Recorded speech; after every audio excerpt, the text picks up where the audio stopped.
The night was heavy with rain, each droplet pelting the sleek black car that cruised through the deserted city streets. Alexander Kingston sat in the back seat, his gaze distant as the neon signs of downtown blurred past. It had been another exhausting night of handshakes, empty conversations, and forced smiles at yet another charity gala. He didn't particularly care for such events, but they were necessary facades to maintain his polished public image. As his driver pulled up to a red light, Alexander's eyes caught sight of something unusual. A lone figure huddled under a flickering street lamp. A woman, shivering in the cold, her tattered coat soaked through. She wasn't begging, wasn't holding a sign like the others he'd seen on these streets before. She just sat there, staring into the rain as if it held the answers to questions only she knew. Without a second thought, he rolled down the window.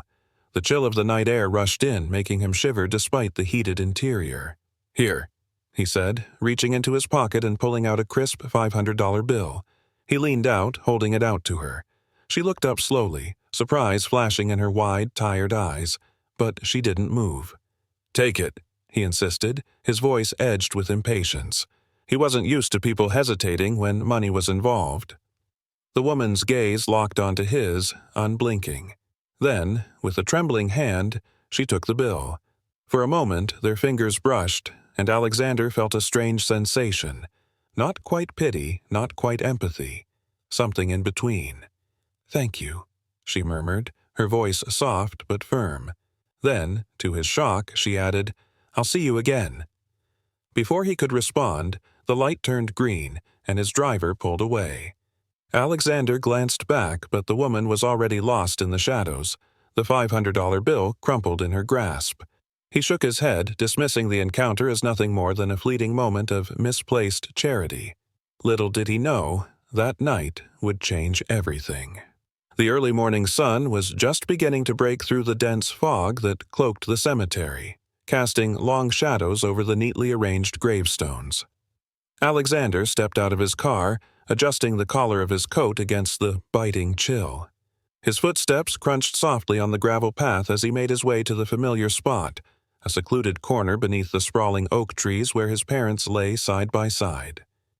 He came here once a year, more out of obligation than sentiment. Standing before the polished granite headstones, he stared at the names etched into the stone.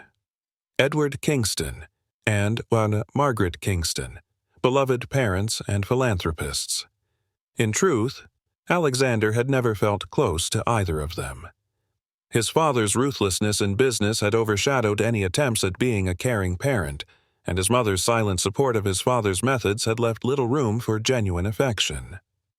As he reached the graves, something unusual caught his eye. Fresh flowers, a vibrant bouquet of lilies and roses, lay carefully arranged between the headstones. Alexander frowned. He hadn't brought flowers, and his family's private estate was off limits to the public.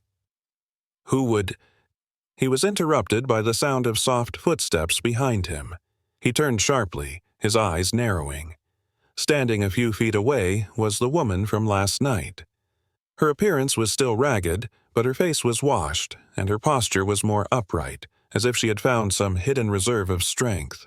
She looked right at him, a calm, unreadable expression on her face.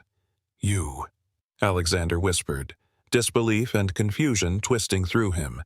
He took a step forward, his voice hardening.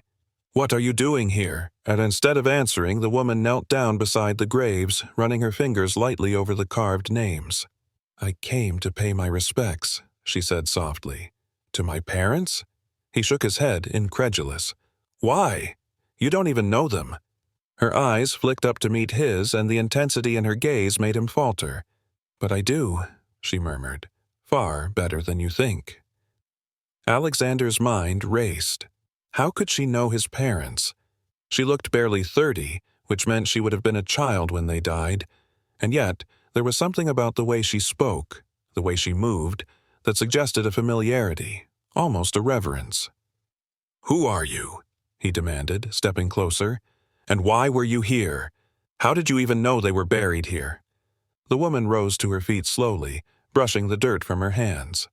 "My name is Sophie Green," she said quietly, and I owe your parents more than you could ever imagine." Before he could process her words, she turned and began to walk away. "Wait!" he called after her. He strode forward, grabbing her arm to stop her. "What do you mean you owe them? I want answers." Sophie looked down at his hand gripping her arm, then back up at him, her expression calm but guarded. "You want answers, Mr. Kingston?" She glanced back at the graves, then at him again. "Then you'll have to ask the right questions." With that cryptic remark, she pulled free from his grasp and walked away, disappearing among the gravestones as silently as a ghost. Alexander stood there, his heart pounding. What did she mean? And why did it feel like he was missing something crucial? He glanced back at the flowers, a sense of unease settling over him. This woman, Sophie Green, knew something about his parents, something he didn't, and he needed to find out what. The drive back to his penthouse was a blur. By the time Alexander stepped through the door of his expansive living room, his mind was already working through the possibilities. Who was Sophie Green? How did she know his parents? And, more importantly, why was she showing up now, years after their deaths?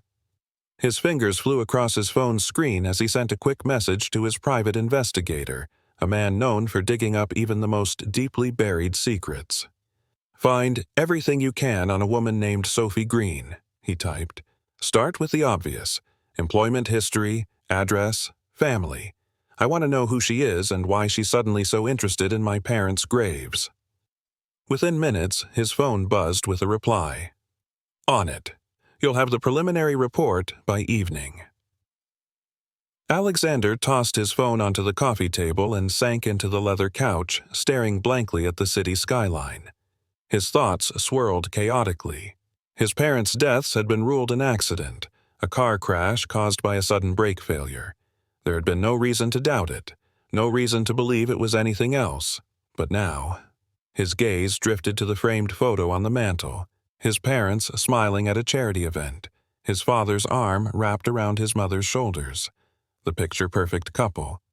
But beneath the smiles, Alexander remembered the tension, the hushed arguments late at night, the way his mother would flinch when his father's voice rose. Had there been something more? Something he'd missed? The hours dragged on as he paced the room, his nerves fraying with each passing minute. Finally, as the sun dipped below the horizon, his phone chimed again. Found something. Sending the file now. Alexander opened the attachment, scanning the document quickly. Sophie Green, age 29, former nurse, blacklisted from several hospitals due to... He paused, rereading the line. Suspicion of patient tampering and medical malpractice? His brow furrowed. The allegations were vague, the details sparse. It looked more like a smear campaign than anything else. But there was more. She had been present at St. Augustine's Hospital the day his parents were admitted after the crash. She was one of the last people to see them alive. His heart pounded as he read on. Sophie had no criminal record, no known family, and no current residence. In fact, she'd disappeared from public records 5 years ago, until last night. "What the hell is going on?" he muttered, closing the file. Before he could dwell on it further, his phone buzzed again, this time with a short message from the investigator. "One more thing. Found her current location. An old motel on the outskirts. You want me to pay her a visit?" Alexander hesitated. Every instinct told him to stay away, to leave the past buried. But he couldn't shake the feeling that this was important, more important than he could understand. "No," he typed back. "I'll handle it myself." And with that, he grabbed his keys and headed for the door, determination hardening in his chest. Sophie Green might hold the key to understanding his parents' deaths, but to get the truth, he would need to confront her face to face. And this time, he wouldn't leave without answers. The drive to the motel was tense and silent, the city lights fading as Alexander veered off the main road onto a winding path lined with dilapidated buildings and overgrown weeds. His luxury car stood out like a sore thumb among the rusted vehicles and flickering neon signs, but he didn't care. He had to know what Sophie knew, even if it meant dragging himself through the mud of the past. He pulled up outside a run-down, single-story motel. The flickering sign read, Starlight Inn, and the parking lot was almost empty, save for a few beat-up trucks. Alexander scanned the rows of doors until he found her room. Room 12, the investigator's note had said. Taking a deep breath, he stepped out of the car, his polished shoes crunching on the gravel. He approached the door, raising his hand to knock, but paused. What was he even going to say? That he wanted answers? That he was tired of living in the dark? For a moment, doubt crept in. But then he remembered the haunted look in Sophie's eyes when she stood at his parents' grave. His fist connected with the door in a firm knock. For a moment, there was silence. Then, the door creaked open a fraction, and Sophie's face appeared, shadowed in the dim light. "You found me," she said, her voice calm, almost resigned. "I didn't think you'd come." "Of course I came," he replied, his voice low and steady. "You said you owe my parents. You show up at their grave after all these years. I need to know why." Sophie's eyes softened, a hint of sorrow flickering behind them. She stepped back, opening the door wider. "You should come in. There's a lot you don't know. Things you need to hear." He hesitated, then stepped inside. The room was small and sparsely furnished, the kind of place where people stayed when they had nowhere else to go. A single lamp cast a pale glow over the cracked walls and threadbare carpet. Sophie gestured to the only chair in the room. He sat, folding his hands in his lap as he fixed her with a piercing stare. "Start talking," he demanded. Sophie took a deep breath, crossing the room to sit on the edge of the bed. For a long moment she didn't speak, staring at her hands as if searching for the right words. "Your parents. They were good people, in their own way," she began slowly, "but they were involved in something they shouldn't have been. Your father, he had enemies. Powerful ones. The kind that don't care who gets hurt as long as they get what they want." Alexander leaned forward, his heart pounding. "Are you saying their deaths weren't an accident?" Sophie shook her head, her expression grim. "No, the brake failure that caused their crash wasn't an accident. It was sabotage." His breath caught in his throat. Sabotage. He had suspected it in the dark corners of his mind, but to hear it confirmed sent a shiver down his spine. "Who? Who would do that?" "There's a list," Sophie replied softly. "But the one at the top is your father's old business partner, Damon Blackwell." The name hit Alexander like a punch to the gut. Damon Blackwell. The man who had taken over his father's company after his death. The man who had been like an uncle to him, guiding him through his inheritance. It couldn't be true. "No," he whispered, shaking his head. "Damon, he wouldn't. He helped me. He cared about my family." Sophie's gaze was unrelenting. "He cared about your father's empire, not your family. Your father found out about some shady dealings, illegal properties, under-the-table deals. He threatened to expose it, and Damon couldn't let that happen. So he arranged the crash and made it look like an accident." Alexander's mind reeled. Everything he thought he knew about his parents, about the people around him, was unraveling before his eyes. "Why are you telling me this now? Why come back after all these years?" "Because," Sophie whispered, her voice breaking, "I was there. I was working in the ER the night your parents were brought in. I saw Damon there, talking to the doctors, and I did nothing. I was too scared, too selfish to say anything. But I'm done running." Tears welled in her eyes, and she looked up at him, pleading. "I owe them my silence, but I can't live with it anymore. You need to know the truth. You need to take him down." Alexander sat back, his mind spinning. This changed everything. He thought he had known his father, strict, ruthless, but always playing by the rules. And Damon, how could he have been so blind? But there was no time for self-pity.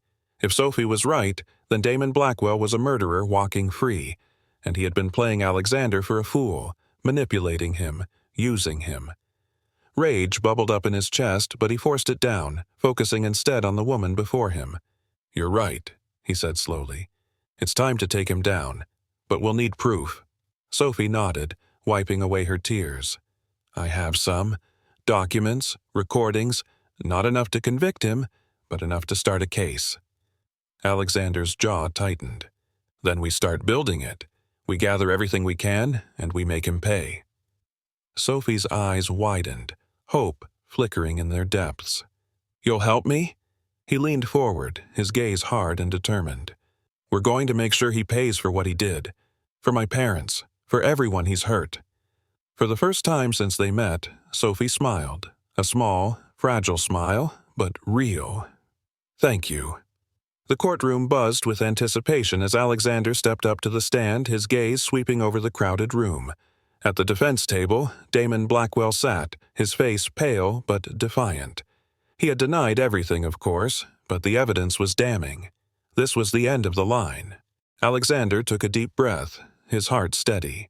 He glanced at the back of the room where Sophie sat quietly, her eyes shining with determination. This wasn't just about revenge anymore, it was about justice. We're ready, he said softly. Let's finish this.